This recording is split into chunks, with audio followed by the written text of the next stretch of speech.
గుంటూరు వేదికగా జరిగిన వైఎస్ఆర్ కాంగ్రెస్ పార్టీ జాతీయ ప్లీనరీ సమావేశాలు ఆదివారం నాడు ఘనంగా ముగిశాయి.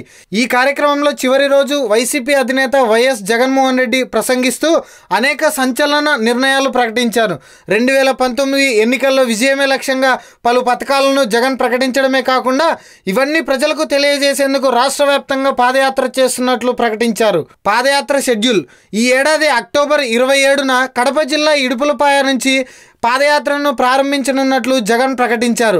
ఇడుపులపాయలో మొదలు కానున్న ఈ పాదయాత్ర తిరుమల చేరుకొని అక్కడ కాలినడకన శ్రీవారి దర్శనం చేసుకొని అనంతరం ఇచ్చాపురం వరకు రాష్ట్ర వ్యాప్తంగా మొత్తం 3000 కిలోమీటర్లు ఈ పాదయాత్ర సాగిస్తానని జగన్ తెలిపారు. అన్న వస్తున్నాడు, మంచి రోజులు వస్తున్నాయని రాష్ట్రంలో ప్రతి ఒక్కరికి చెప్పాల్సిందిగా పార్టీ శ్రేణులకు జగన్ పిలుపునిచ్చారు.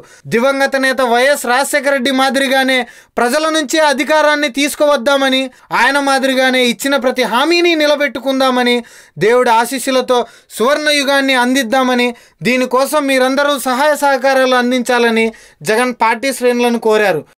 ఈ వీడియో మీకు నచ్చినట్లయితే లైక్ చేయండి, షేర్ చేయండి. మరిన్ని అప్డేట్స్ కోసం మా జనహితం టీవీని సబ్స్క్రైబ్ చేయడం మాత్రం మర్చిపోకండి.